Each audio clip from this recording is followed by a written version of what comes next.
जय हिंद साथियों, स्वागत है आप सभी का YouTube channel Kanhaiya GS world में। दोस्तों, एसएससी जीडी के लिए हम लोग हिंदी का प्रैक्टिस सेट कर रहे हैं। उस क्रम में 4 प्रैक्टिस सेट हमने ऑलरेडी करा दिया है। आज का प्रैक्टिस सेट नंबर 5वां है। चलिए बिना देरी के हुए शुरू करते हैं वीडियो। दोस्त, चैनल पे नए हैं तो सब्सक्राइब करिए और एसएससी जीडी से संबंधित किसी भी अपडेट पाने के लिए सब्सक्राइब करने के बाद घंटे के निशान को दबा करके आल वाले सेक्शन पे क्लिक कर लेना है ताकि आपको नोटिफिकेशन मिलता रहे और वीडियो को लाइक भी कर देना है। दोस्त, जितनी भी पीडीएफ हैं और जितने भी अखबार हैं, लेटेस्ट न्यूज़ हैं, सभी के सभी आपको सबसे पहले टेलीग्राम चैनल पर मिलते हैं। तो टेलीग्राम पर आपको ज्वाइन हो जाना है। टेलीग्राम पर आप सर्च करेंगे यही कन्हैया जीएस वर्ल्ड लिख करके तो आपको मिल जाएगा, या फिर नीचे हमने डिस्क्रिप्शन में लिंक भी दे रखा है, आप वहाँ जा कर के डायरेक्ट ज्वाइन हो सकते हैं। देखिए, पहला क्वेश्चन आता है हिंदी का। छठी का दूध याद आना, मुहावरे का अर्थ क्या होगा? तो पढ़िए सभी ऑप्शन एक बार। छठी का दूध याद आना, इन सब मुहावरों का हम लोग दैनिक जीवन में खूब उपयोग करते हैं और सुनते भी हैं। बताइए, कठिनाई का अनुभव होना, या फिर हार मान जाना, चकित रह जाना, या फिर भयभीत रह जाना। उम्मीद है आप सभी ने सही जवाब चुना होगा। ऑप्शन नंबर ए, कठिनाई का अनुभव होना, बिल्कुल सही जवाब है। नेक्स्ट क्वेश्चन आता है और यहाँ पर रचना और रचनाकार से संबंधित क्वेश्चन है। क्वेश्चन कह रहा है कि उर्वशी के रचनाकार कौन हैं? तो उर्वशी क्या है? उर्वशी एक महाकाव्य है। किसने लिखा है वही यहाँ पर पूछा है, किस रचनाकार कौन है? तो इसके रचनाकार उर्वशी महाकाव्य के रचनाकार हैं रामधारी सिंह दिनकर। कभी कभी पूछ देता है दिनकर किसका उपनाम है, तो किसका है? रामधारी सिंह जी का उपनाम है दिनकर। तो रामधारी सिंह दिनकर इसका सही जवाब हो जाएगा। बाकी इसकी बात करें तो इनको देखिए, रामधारी सिंह दिनकर को 1972 में इसके लिए ज्ञानपीठ पुरस्कार भी मिला था। और इसके अलावा यहाँ पर 1961 में इन्होंने इसका रचना किया था। तो रचना कब किया था? 1961 में रचना, और 72 में इनको ज्ञानपीठ पुरस्कार भी मिल गया। ज्ञानपीठ पुरस्कार यदि पूछ दे तो हिंदी साहित्य का सबसे बड़ा पुरस्कार माना जाता है ज्ञानपीठ पुरस्कार। ठीक है। नेक्स्ट क्वेश्चन आता है, रिक्त स्थान को भरने के लिए सबसे उपयुक्त शब्द का चयन कीजिए। क्वेश्चन है, वे लोग तैरने के लिए खाली स्थान पर गए। तैरने के लिए कहाँ पर गए? तैरने के लिए पहाड़ पर जाएंगे, बिल्कुल गलत है। जंगल में, एकदम गलत। झरना पर तैरने थोड़ी जाएंगे, नहाने जा सकते हैं, देखने जा सकते हैं, लेकिन तैरने के लिए जाना पड़ेगा नदी में ही। तो सही जवाब क्या है? Option number D. Next question है, दिए गए वाक्य में रेखांकित खंड को प्रतिस्थापित करने के लिए सबसे उपयुक्त विकल्प का चयन करना है। तो क्वेश्चन है, पंडित जी ने कहा कि शुभ कार्य के लिए बाधाएं भी आती रही हैं। शुभ कार्य के लिए, पढ़िए यहाँ पर कुछ आपको त्रुटि गलती नज़र आ रही है? बिल्कुल आ रही है। क्या सही जवाब होगा इसका? पंडित जी ने, एक सेकेंड, पंडित जी ने कहा शुभ कार्य के लिए बाधाएं भी आती रही हैं। तो इसका सही जवाब क्या हो जाएगा? शुभ कार्य, इसमें क्या करना है? प्रतिस्थापित करने के लिए सबसे उपयुक्त विकल्प का चयन करना है। तो इसका सही जवाब होगा ऑप्शन नंबर डी, शुभ कार्य में। ठीक है, क्योंकि पंडित जी ने यहाँ पर कहा कि शुभ कार्य में बाधाएं भी आती रही हैं। शुभ कार्य के लिए यहाँ पर नहीं होगा। ठीक है, शुभ कार्य में ही बाधाएं आती हैं पंडित जी के अनुसार। नेक्स्ट यहाँ पर क्वेश्चन है, इनमें से एक शब्द शुद्ध है, वह शब्द चुनिए। देखिए, पढ़िए, प्रियदर्शनी।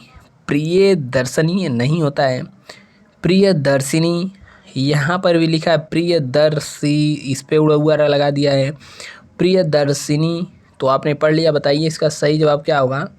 सही जवाब होगा ऑप्शन नंबर बी, प्रियदर्शिनी। ठीक है, तो ऑप्शन नंबर बी यहाँ पर एकदम सही जवाब है। उम्मीद है आपने भी यही चुना होगा। नेक्स्ट क्वेश्चन आता है, रिक्त स्थान को भरने के लिए सबसे उपयुक्त शब्द का चयन कीजिए। क्वेश्चन है, प्राचार्य ने उसे अनुशासन करने पर दंडित किया। उसे अनुशासन क्या करने पर? वह अनुशासन तैयार कर रहा था इसलिए दंडित किया, या फिर अनुशासन संग करने के लिए, अनुशासन भंग, या फिर अनुशासन तंग। तो एकदम सिंपल जवाब है, ऑप्शन नंबर सी हो जाएगा। अनुशासन क्या कर रहा था? भंग कर रहा था। अगला क्वेश्चन आता है यहाँ पर, क्वेश्चन नंबर 67। निम्न में से अशुद्ध शब्द कौन सा है? वेशभूषा, अंतरात्मा, व्यवहारिक, अंतःकरण। तो अशुद्ध शब्द का चयन करना है। तो अशुद्ध शब्द क्या होगा यहाँ पर? व्यवहारिक। तो शुद्ध क्या होगा? व्यवहारिक में यहाँ पर जो ई की मात्रा है आगे से आएगी, छोटी ई की मात्रा रहेगी।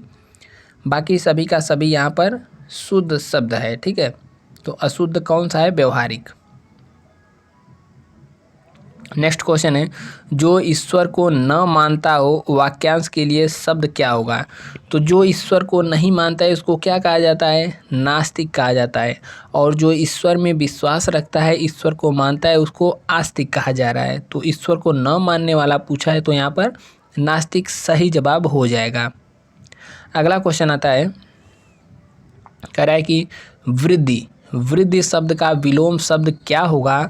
तो वृद्धि है, वृद्धि यानी कि बढ़ रहा है, तो वृद्धि का विलोम होगा क्वेश्चन नंबर 69। तो इसका विरोध क्या होगा? मतलब विलोम शब्द क्या होगा बताइए? आपने सोच लिया, बिल्कुल सही। वृद्धि मतलब क्या होता है? बढ़ना, बढ़ रहा है। अतिवृद्धि मतलब वृद्धि से भी ज़्यादा वृद्धि हो रहा है, तो यह तो होगा नहीं। अवृद्धि, आप इसको भी सोच सकते हैं, वृद्धि अवृद्धि, लेकिन यह शब्द नहीं होगा। वृद्धि मतलब होता है बढ़ना, जबकि क्षय मतलब क्या होता है? घटना। क्षय मतलब कम होना, तो क्षय इसका सही जवाब हो जाएगा, option number D. Next question number 70 आ गया। 70वां कह रहा है, निम्नलिखित मुहावरे का सही अर्थ चुनिए। दांतों तले उंगली दबाना। दांतों तले उंगली कोई कब दबाता है? जब ईर्ष्या से जल उठता है, खुश होता है, आश्चर्य होता है, या फिर क्रोधित होता है। तो दांतों तले उंगली कोई जब हम आश्चर्यचकित वाली बात सुनते हैं, होता है, तब क्या करते हैं? दांतों तले उंगली दबा लिया जाता है। तो सही जवाब ऑप्शन नंबर यहाँ पर सी सही हो जाएगा। दांतों तले उंगली दबाना, आश्चर्य हो जाना। क्वेश्चन नंबर 71 बढ़ने से पहले दोस्त आपको बता दें एसएससी जीडी की बेस्ट बुक के बारे में, जो कि है यहाँ पर चच्चू पब्लिकेशन की। दोस्त यह बुक जो है कंप्लीट स्टडी गाइड बुक है, जो कि आपकी तैयारी में काफ़ी हेल्प करने वाली है। आप बुक का एक झलक, पीडीएफ का एक झलक देख सकते हैं। यहाँ पर संपूर्ण पाठ्यक्रम यानी कि विषय सूची मिल जाएगा, और यहाँ पर प्रीवियस ईयर पेपर, जैसे कि यहाँ पर 10/1/2023 को पेपर हुआ था फर्स्ट शिफ्ट, तो पूरा पेपर मिलेगा। और यहाँ पर नीचे इसका सलूशन यानी कि आंसर और डिटेल सलूशन भी आपको यहाँ पर मिलने वाला है। इसके अलावा बात करें इनका स्टडी गाइड बुक के साथ अन्य बुक भी आता है यहाँ पर, जैसे प्रैक्टिस सेट हो गया, तो इसमें आपको सॉल्व पेपर और 20 प्रैक्टिस सेट भी मिलने वाले हैं।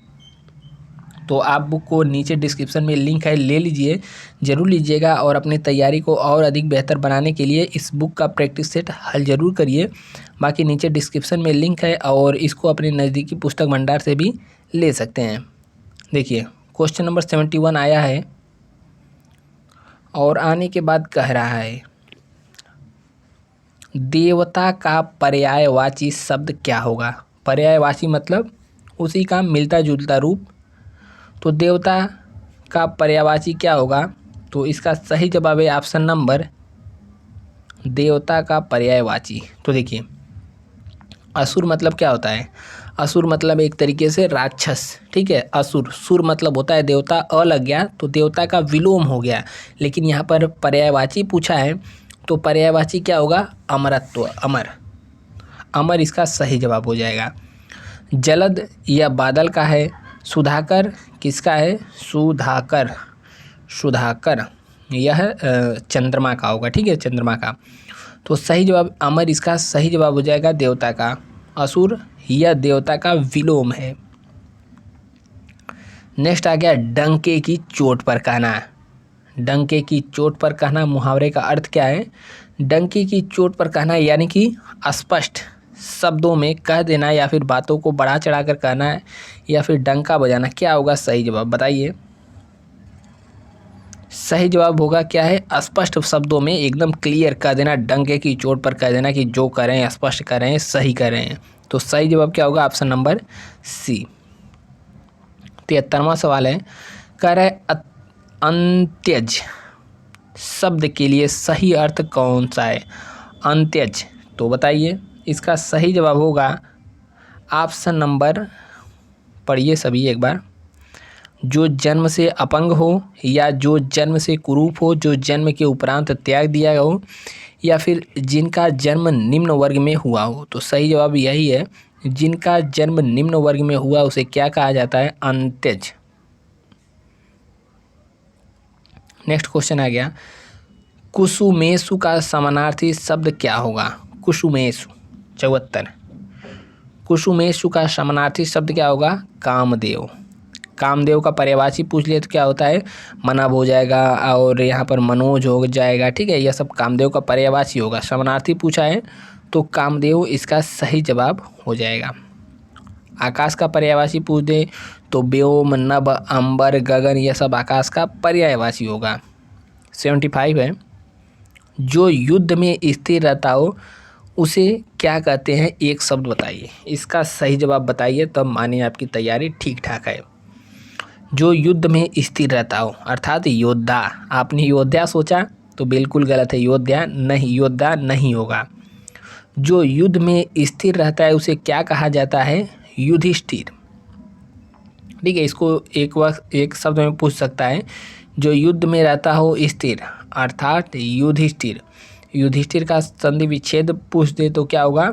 युधि प्लस स्थिर। ठीक है, तो सही जवाब ऑप्शन नंबर यहाँ पर बी होने वाला है, युद्ध में स्थिर रहने वाला युधिष्ठिर। अस्थाई, कुलश्रेष्ठ, यह सब गलत हो जाएगा। नेक्स्ट क्वेश्चन आता है क्वेश्चन नंबर 76 से 80। यह पैरा वाला क्वेश्चन है। दिए गए गद्यांश का ध्यानपूर्वक अध्ययन करना है और उत्तर देना है। तो विद्यार्थी जीवन वह समय है जिसमें बच्चों के चरित्र, व्यवहार, आचरण को जैसा चाहे वैसा रूप दिया जा सकता है। यह अवस्था भावी वृक्ष को उस कोमल शाखा की भांति है जिसे जिधर चाहो मोड़ा जा सकता है। पूर्णतः विकसित वृक्ष की शाखाओं को मोड़ना संभव नहीं है। उन्हें मोड़ने का प्रयास करने पर वे टूट सकती है पर मुड़ नहीं सकती। छात्रावस्था उस श्वेत चादर की तरह होती है जिसमें जैसा प्रभाव डालना हो डाला जा सकता है। सफ़ेद चादर पर एक रंग जो चढ़ गया सो चढ़ गया, फिर वह पूर्वावस्था को प्राप्त नहीं हो सकता। इसीलिए प्राचीन काल से ही विद्यार्थी जीवन के महत्व को स्वीकार किया गया है। इसी अवस्था से सुसंस्कार और नैतिकता पोषित की जा सकती है। इसीलिए प्राचीन समय में बालक को घर से दूर गुरुकुल में रहकर कठोर अनुशासन का पालन करना होता था। तो बिल्कुल सही जवाब लिखा है और उम्मीद है आपने पढ़ा होगा तो आपके दिमाग में छप भी गया होगा पूरा पैराग्राफ। क्वेश्चन कर रहा है व्यवहार को सुधारने का सर्वोत्तम समय कौन सा है? तो सर्वोत्तम समय अभी क्वेश्चन में ही, प्रश्न में ही, गद्यांश में ही पता चला है। तो सर्वोत्तम समय क्या होता है? छात्रावस्था। नेक्स्ट क्वेश्चन है, छात्रों को गुरुकुल में क्यों छोड़ा जाता था? तो अभी यहीं पर है, गुरुकुल में रहकर कठोर अनुशासन का पालन करना होता था जिससे कि उनकी क्या हो, नैतिकता वगैरह संस्कार विकसित करने के लिए। तो क्यों छोड़ा जाता था गुरुकुल में?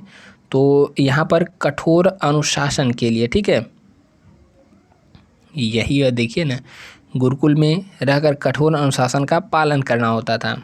तो क्वेश्चन नंबर 77 का ऑप्शन नंबर ए सही हो जाएगा। क्वेश्चन नंबर 78 आया है, छात्रावस्था की उपयुक्त तुलना किससे की गई है? तो विकसित वृक्ष से बिल्कुल की गई है, सफ़ेद चादर से, अविकसित वृक्ष से, या फिर वृक्ष की विकसित शाखा थे।